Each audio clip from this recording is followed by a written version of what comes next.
Ya, baik. Sekarang kita coba untuk melakukan contoh ya, yang untuk estimating model estimating sales potential atau potensialnya, atau sering dipakai ESP. Nah, kita lihat. Kita ambil saja contoh kasusnya. Kasusnya adalah sebagai berikut. Ini saya bikin ya. Ini. Nah, ini dia.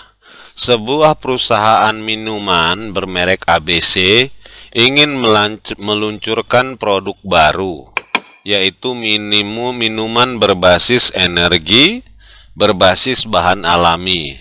Tantangan utama adalah memprediksi tingkat pembelian awal atau initial sales potential. Untuk memahami apakah produk tersebut akan diterima oleh pasar, mereka perlu menentukan seberapa besar potensi pasar berdasarkan permintaan awal yang dipengaruhi oleh faktor harga, lokasi, distribusi, dan promosi. Nah, itulah kasusnya tadi yang mau dilakukan perusahaan ABC. Nah, kita lihat. Dan apalagi yang diketahui dari kasus ini? Diketahui ya, harga awal adalah harga awal itu dia mau meluncurkan Rp15.000 per botol. Ini kita tambahkan harga awal ya, Rp15.000 per botol.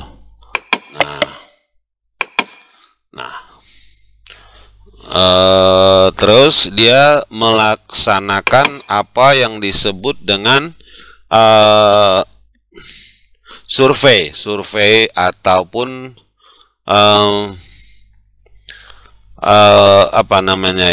riset. Dia ambil sampel, ini hanya contoh saja ya. Sampelnya ada 10 orang, dia ambil sebagai berikut. Nah, ini ya, saya ambil, saya kopikan. Inilah hasil riset awal untuk ESP. Aduh, kok berantakan ini tabelnya ya. Nah, ini kita ulang lagi ya, kita ambil saja ya.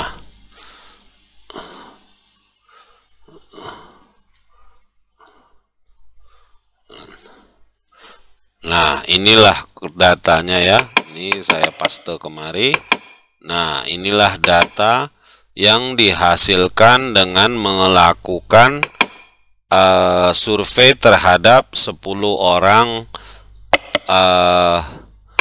pelanggan atau pembeli ya. Pembeli untuk produk baru ini.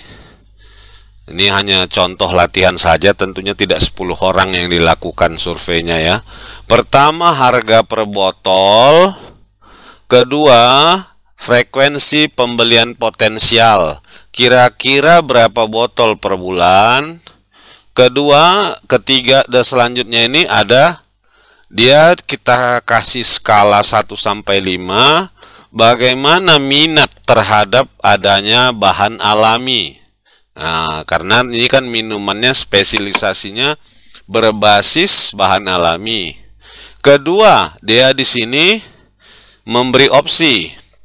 Pembeliannya apakah melalui retail? Retail ini berarti datang langsung ke toko. Kedua, melalui online atau daring. Terus bagaimana respon mereka atas promosi yang dilakukan perusahaan minuman ABC? Ini berarti 1 sampai 5 skala dia bikin ini ya. Mungkin 5 sangat tertarik ya. Nah, yang selanjutnya itu ada kemungkinan untuk membeli. Ini dia kasih skala persentase. Nah, kita coba lakukan pengolahan datanya dengan SPSS supaya kita tahu melakukan apa yang disebut menghitung potensi penjualan, estimating sales potential atau ESP. Nah, inilah data-datanya. Tentunya ini tidak semua seperti ini, tergantung dari produk apa yang ingin mau dihitung. Ya, kita coba dulu, kita buka SPSS kita. Ini SPSS-nya ya.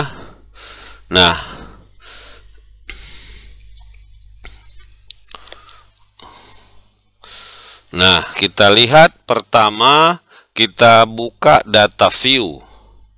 Nah, kemudian kita masukkan variabel tersebut ya, variabel tersebut terhadap di variabel view. Pertama yang kita masukkan adalah variabel yang namanya harga. Ini tentunya kita biarkan saja dulu semua. Kedua, kita masukkan frekuensi pembelian.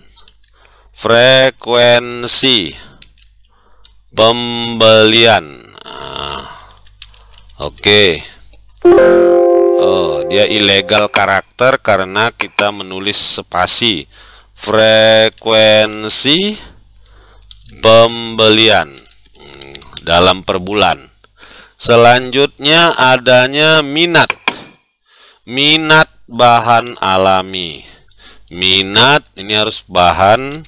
Ini yang penting karena produk sirup ABC ini ingin membuat produk baru yang mengandung bahan alami. Kedua, dia bikin lokasi pembelian. Nah, yang selanjutnya adalah respons promosi. Nah, jadi melihat bagaimana respon atas promosi yang dilakukan oleh perusahaan minuman ABC. Baru yang terakhir adalah peluang atau probabilitas pembelian.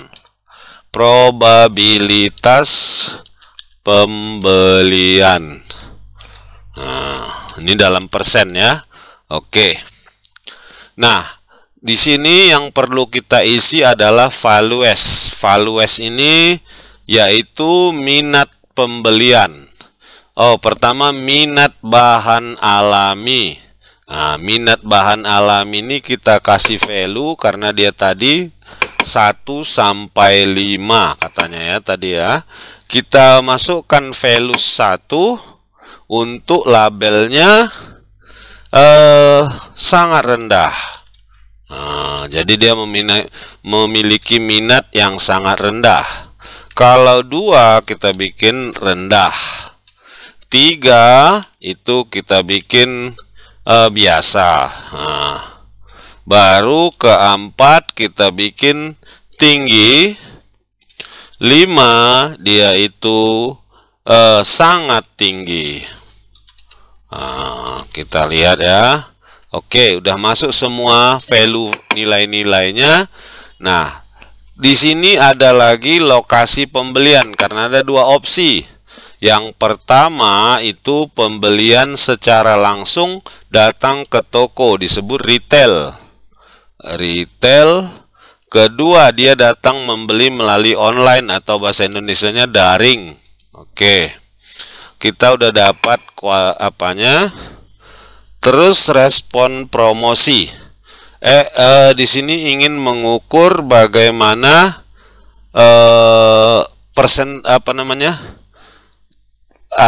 tanggapan konsumen terhadap promosi yang dilakukan oleh sirup ABC. Pertama untuk poin 1 kita bikin sangat rendah responnya. Oke, baru untuk poin 2 dia rendah. Poin 3 kita bikin dia biasa. 4 itu poinnya tinggi. 5 itu poinnya sangat tinggi. Nah, sangat tinggi. Oke. Nah, selesai. Sekarang kita coba masukkan data yang tadi. Ya, kita masukkan saja. Kita pindah ke data view. Kita copy data yang tadi. Kita coba copy. Nah, ini agak sulit ya, karena kita harus buka Microsoft Excel dulu kayaknya ya, karena kalau kita masukin langsung bisa berserak dia nanti datanya. Kita coba langsung dulu ke Microsoft Excel. Ini kita geser dulu supaya kelihatan. Nah, ini dia datanya. Ini kita copy dulu ya. Ini tadi datanya. Ini kenapa jadi berserak ya? Kita undo dulu. Nah, kita paste spesial.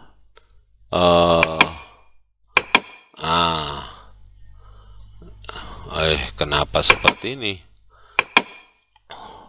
Nah, bisa ya. Ini kita cut, ini kita blok. Ini kita blok, Ctrl X, kita paste kemari. Ini kita hapus, kita delete.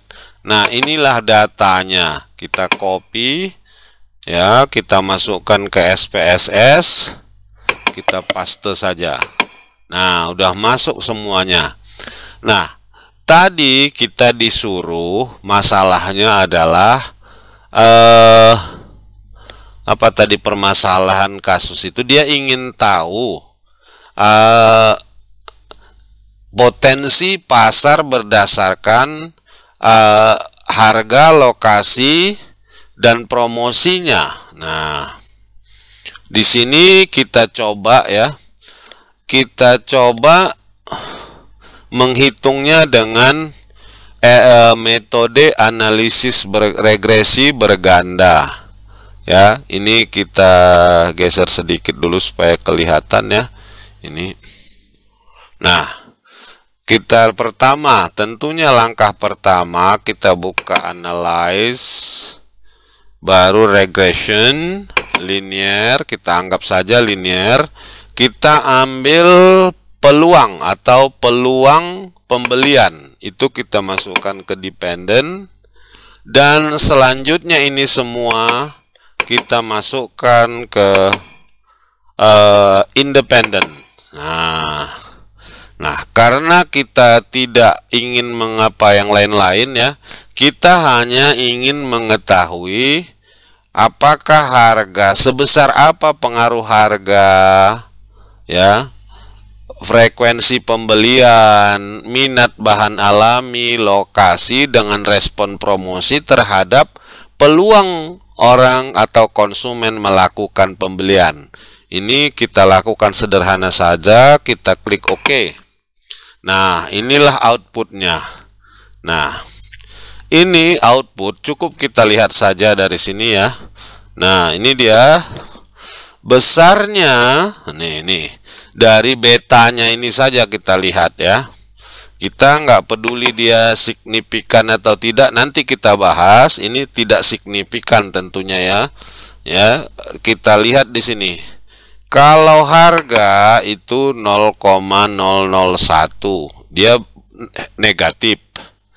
Frekuensi pembelian 2,5. Minat terhadap bahan alam ini tinggi dan dia signifikan. Nah, ya kan? Mengenai lokasi pembelian dia negatif. Respon terhadap promosi juga negatif.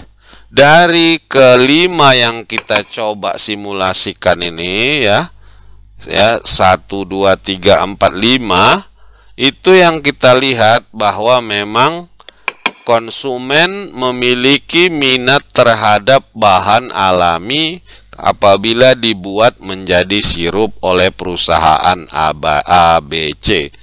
Dengan seperti ini, kita bisa menginterpretasikan bahwa, ya tidak juga bisa ya, karena sampel kita hanya 10. Padahal seharusnya kalau untuk produk besar itu kan dia harus banyak sampelnya, tidak mungkin hanya 10 orang. Ini hanya latihan saja ya. Nah, kita lihat di sini adjusted R square-nya juga sangat besar sekali ya, 0,991.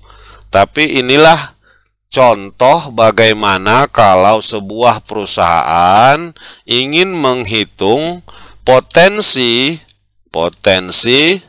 penjualan ya. Nah, atau kalau tadi dibilang ya bahasa Inggrisnya estimating sales potential. Nah, ya, atau ada yang bilang ini ESP ya, ESP. Barangkali ini saja dahulu yang bisa saya sampaikan, mudah-mudahan bermanfaat. Terima kasih.